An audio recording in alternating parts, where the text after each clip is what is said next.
Hello guys, welcome back to my channel. তো এই ভিডিওর শুরুতে আমরা সঙ্গীকে দেখি যে ভিডিও দেখে অনেক বেশি রেগে গিয়েছিল যে এত টাকার হাউস আমাকে ফ্রিতে দিতে হচ্ছে শুধুমাত্র সেক্রেটারির জন্য, তাই তাকে লাথি মারে, ইভেন তো তার জুতাও পরিষ্কার করায়। অ্যান্ড ম্যানেজারকে কল করে বলে ম্যারিকে বলো ওদের হাজব্যান্ডকে সাথে করে নিয়ে আসতে, তবেই সে এই হাউসটি পাবে। অ্যান্ড এখানে আমাদেরকে কয়েক মাসের আগে সিন দেখানো হয় যেখানে সিটি মেয়রের কল আছে তার কাছে, অ্যান্ড যে বলে আমার ভাই বউকে একটা টাউন হাউস দিয়ে দাও। যা শুনে মনসুখ চিন্তায় পড়ে যায়, কারণ যদি সেইভাবে এই বাসা বাড়তে থাকে তাহলে তার ড্যাড তাকে আস্ত রাখবে না। অ্যান্ড এটা ভাবে যে পাওয়ার পর সে ভুল ইউজ করছে এটার। অ্যান্ড তখন সেক্রেটারি তাকে এই আইডিয়াটি দিয়েছিল যে যদি লাকি ড্রর মাধ্যমে এই বাসাটি দেন তাহলে আপনার ড্যাডও সন্দেহ করবে না, অ্যান্ড বাসাটিও দেওয়া হয়ে যাবে। তার মানে এই আইডিয়াটি সেক্রেটারি ছিল, সেই জন্যই তো সাংইউন তাকে ব্লেম করে যাচ্ছিল। অন্যদিকে ম্যারির কাছে মেসেজ চলে গিয়েছিল যে নিজের হাজব্যান্ডকে নিয়ে ঠিক টাইমে চলে আসবে। এখানে ম্যারি চিন্তায় পড়ে যায় অ্যান্ড ভাবে যদি আমি আমার কলিগসের ভাইকে নিয়ে চলে যাই তাহলে কেমন হবে। বাট যদি ওখানে অজু চলে আসে তাহলে তো সিচুয়েশন বিগড়ে যাবে যে আমার দুটি হাজব্যান্ড।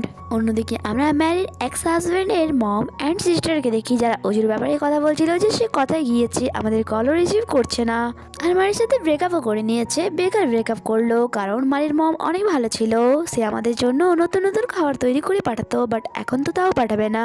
মম বলে হ্যাঁ এটা তো তুই ঠিকই বলেছিস, বাট এটাও দেখ যে অজুর নতুন গার্লফ্রেন্ড কত রিচ, তাই সে আমাদেরকে টাকা দেবে। তখনই অজুর কল আসে মমের কাছে যে বলে মম আমি এখন কি করব, কারণ মারি তার টাকা চাইছে।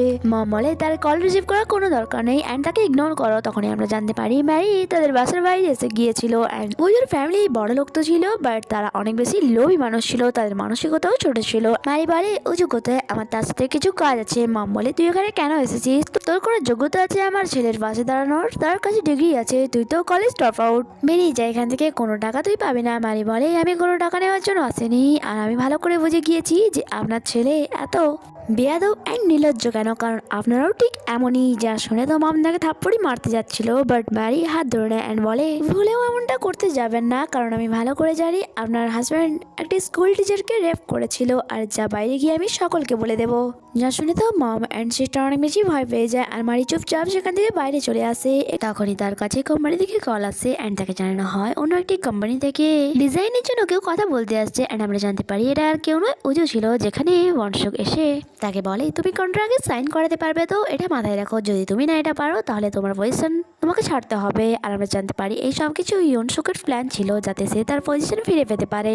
আর যখন সেখানে ম্যারি আসে অজুকে দেখে লুকিয়ে যায়, সেভাবে সে এখানে কি করছে। এরপর আমরা তাদেরকে একে অপরের সামনে দেখি, হ্যাঁ তার সাথেই মিটিং করতে এসেছিল, বাট অজুর সাথে তারা এক এমপ্লয়ও ছিল, তাই তারা এভাবে তো কথা বলতে পারবে না। তারা এমন প্রিটেন্ড করে যেমন ফার্স্ট টাইম দেখা হচ্ছে তাদের, অ্যান্ড এমপ্লয়কে তারা বাইরে পাঠিয়ে দেয়। আর তাদের মধ্যে ডিল হয়, ম্যারিও রাজি হয়ে যায় টাকা কম করার জন্য, বাট শর্ত একটাই যে তার বদলে তাকে হাজব্যান্ড হতে হবে। অজু বলে আমি তোমাকে পুলিশে দেবো। ম্যারি বলে তুমি কি কন্ট্রাক্ট সাইন করাতে চাও না, করিয়ে নাও, নইলে আমি জানি যে তোমার লাখ টাকা নোকসান হয়ে যাবে।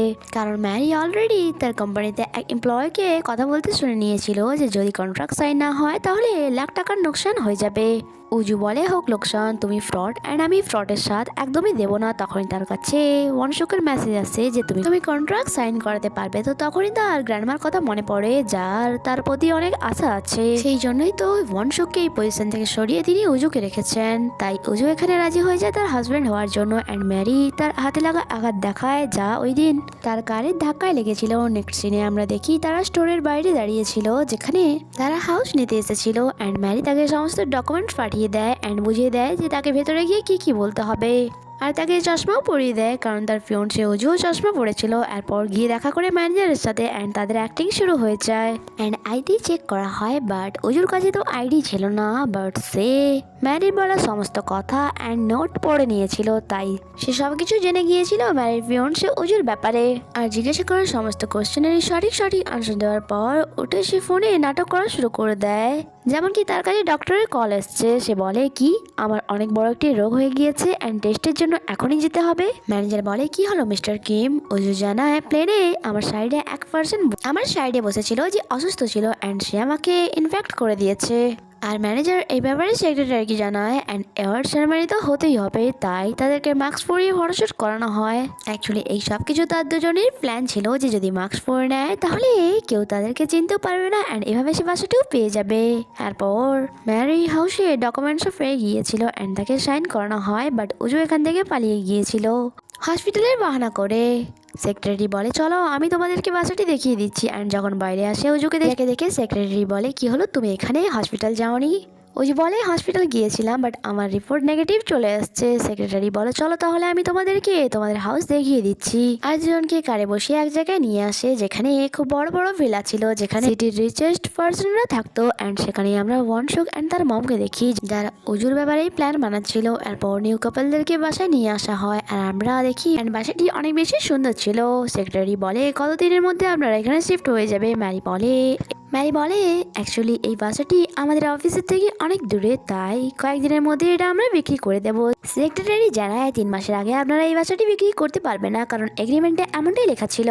আর আপনার দুজনকে একসাথে থাকতেও হবে অ্যান্ড নজর রাখার জন্য আমরা এখানে কাউকে রাখতেও পারি, বাট তার কোনো দরকার নেই কারণ আমি নিজেই আপনাদের প্রতিবেশী। ওই পাশের বাসাটি দেখছো ওটা আমার, তাই প্রত্যেক সকালে তোমাদেরকে গুড মর্নিং বলার জন্য আমি অবশ্যই আসবো। যা শুনে তার দুজনেই অবাক হয়ে যায়। সেক্রেটারি চলে যাওয়ার পর হুজুরেকে বলে এসব কি হচ্ছে, আমি তোমার সাথে এখানে কেনই বা থাকবো, আমার লাইফেও অনেক কাজ আছে তাই আমাকে ফ্রি করো। অ্যান্ড রিং দিয়ে বাইরে চলে যায়। কিছুক্ষণ পর সে রিয়েলাইজ করে যে ম্যারির উপর তার চেঁচানো ঠিক হয়নি, তাই তাকে কল করে সরি বলে।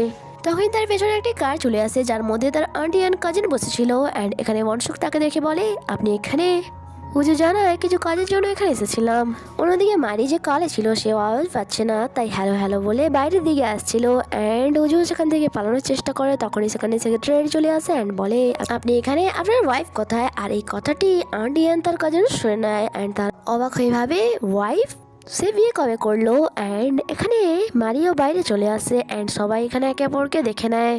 আর এখানে এই ভিডিওটি শেষ হয়। বন্ধুরা আপনাদের কি মনে হয় তার আন্টি যে তাকে ডাম্প করার জন্য শুধুমাত্র একটা সূত্র খুঁজছিল সে কি এত সহজে উজুকে ছেড়ে দেবে, নাকি এই চক্করে ম্যারি আর এই বাসাটি পাবে না? তা তো আমরা জানবো পরের এপিসোডে, কারণ এখানে এই এপিসোডটি শেষ হয়। আগে কি হয় তা জানতে স্টে কানেক্টেড। Bye bye.